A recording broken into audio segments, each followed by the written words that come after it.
الحمد لله الذي رفع السماء وأنزل الماء من السماء وعلم آدم الأسماء. أشهد أن لا إله إلا الله وحده لا شريك له وأشهد أن محمدا عبده ورسوله لا نبي بعده. اللهم صل وسلم على نبينا الكريم حبيبنا شفيعنا مولانا محمد وعلى آله وأصحابه أجمعين وبعد. أيها المسلمون اتقوا الله حق تقاته ولا تموتن إلا وأنتم مسلمون. فقال تعالى في كتابه الكريم: أعوذ بالله من الشيطان الرجيم. يوم تكون السماء كالمهل وتكون الجبال كالإهل ولا يسأل حميم حميما يبصرونهم يود المجرمون لو يقتدي من عذاب يومئذ ببنيه وصاحبته وأخيه. صدق الله العظيم.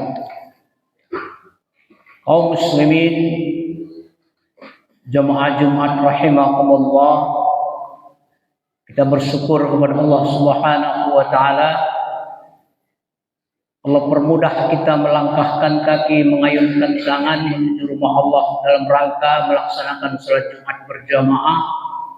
Harapan kita mudah-mudahan kehadiran kita di rumah Allah ini senantiasa dapat meningkatkan ketakwaan kita kepada Allah Subhanahu wa taala. Bertakwa tentu saja kita bersegera melaksanakan semua perintah-perintah Allah dan bersegera menjauh dari semua larangan-larangan Allah Subhanahu wa taala. Tidak lupa senantiasa kita berselawat kepada junjungan Allah Nabi besar Muhammad sallallahu alaihi wasallam, Nabi akhir zaman.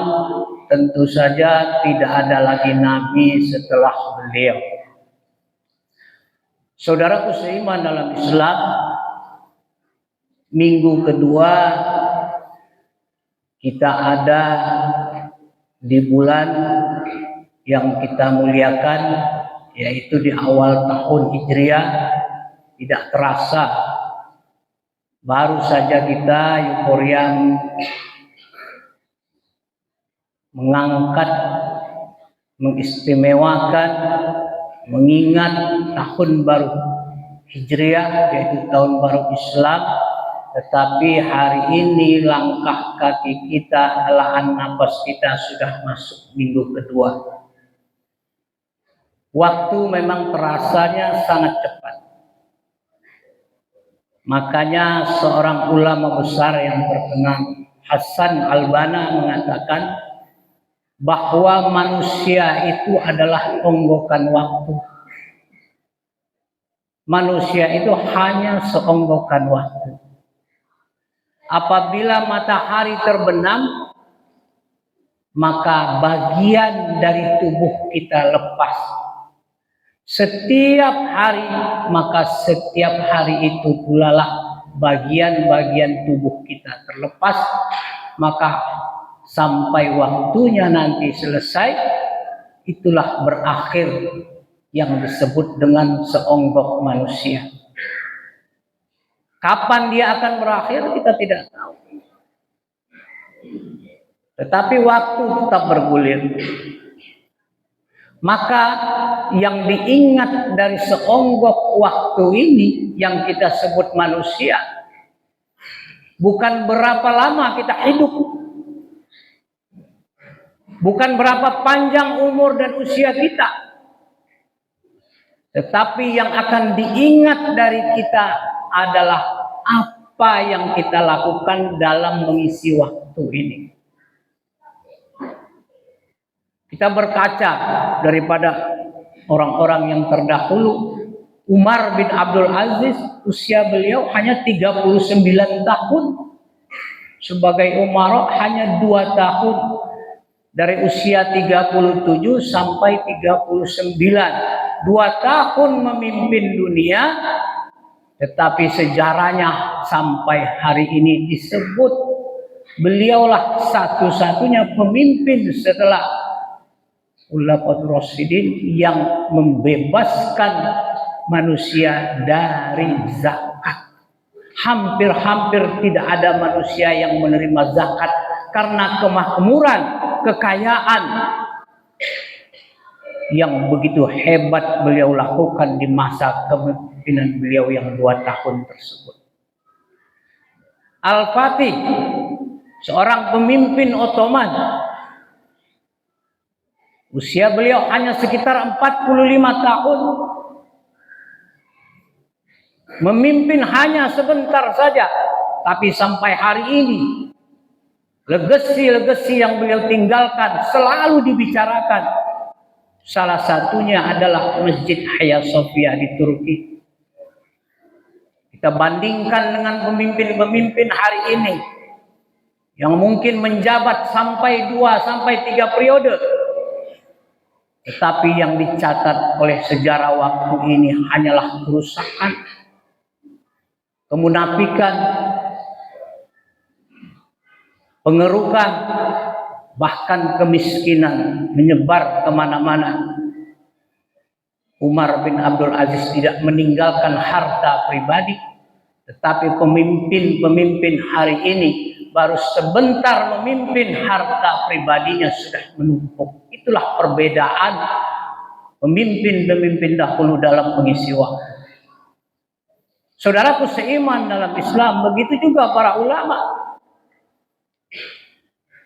Mungkin kita kalau mengingat satu nama Imam Syafi'i, mungkin kita bayangkan seorang yang sudah berusia lanjut, sudah berjenggot, bersorban dan sebagainya. Sampai hari ini kitab-kitab beliau tetap dipakai di mana-mana. Sampai manusia manapun di luar muslim pun mengingat beliau sebagai tokoh yang berilmu.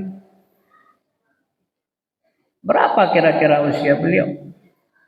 Hanya 54 tahun saja. Bandingkan dengan para ulama kita yang berusia lebih dari 70 tahun, apa yang mereka sudah tinggalkan. Maka berkaca kita secara pribadi bahwa onggokan waktu ini, bersiaplah kita bahwa ada onggokan terakhir yang akan pergi. Maka saudaraku seiman dalam Islam, mari kita manage waktu ini. Di dalam Islam memanage waktu itu adalah sesuatu yang sangat penting dan teramat penting. Yang pertama yang harus kita manage adalah bahwa kita mempersiapkan waktu bukan untuk hari ini saja, tetapi kita perlu mempersiapkan untuk masa yang akan datang, terutama masa kita nanti setelah di akhirat. Ya ayyuhallazina amanu taqullaha wal tanzur nafsum ma qaddamat lighad wattaqullaha innallaha khabirum bima ta'malun. Kita diminta bertakwa. Kemudian kita diminta untuk mempersiapkan diri kita, manage waktu yang ada agar kita punya persiapan nanti di masa yang akan datang. Dunia ini unik. Dia sebentar, tapi hasilnya abadi.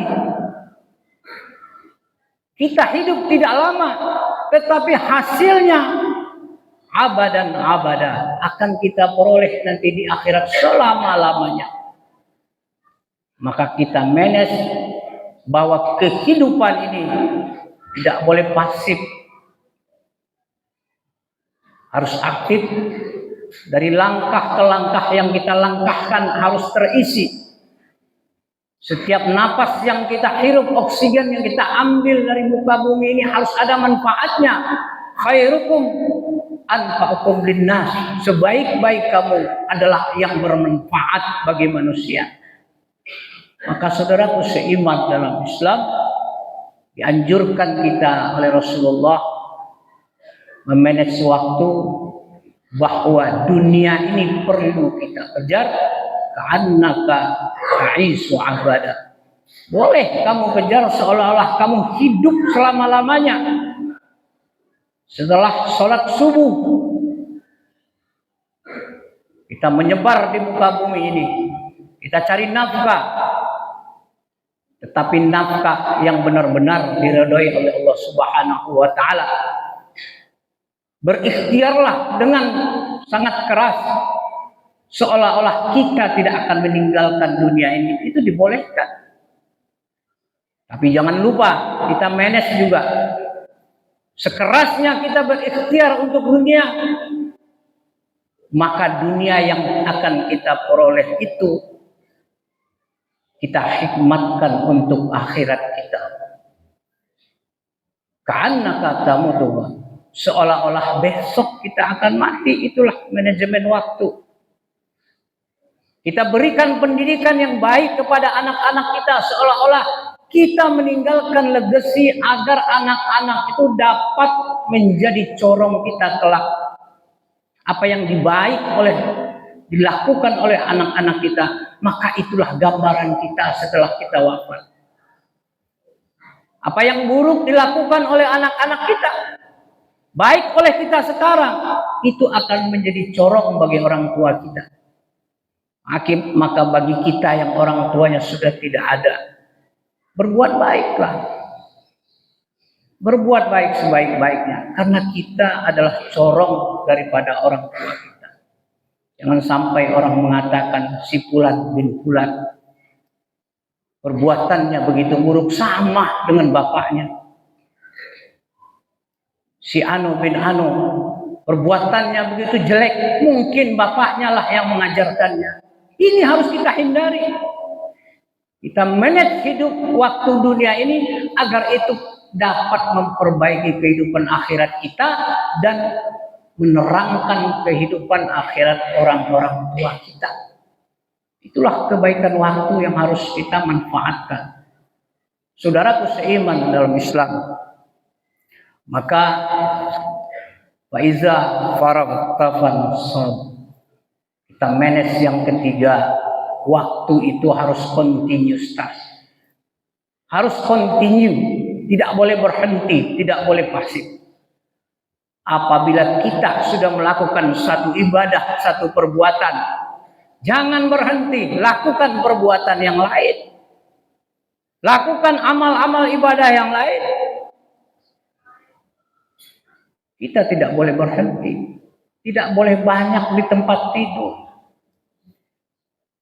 Tidak boleh terlalu banyak berangan-angan. Tidak boleh terlalu banyak menghabiskan waktu dengan gadget. Karena gadget itu seolah-olah dia berlari, tetapi nyatanya kita berhenti hanya di tempat duduk dan berbaring di tempat tidur kita. Maka tidak sadar ketika kita masih berbaring, maka onggokan waktu terakhir sampai kepada kita.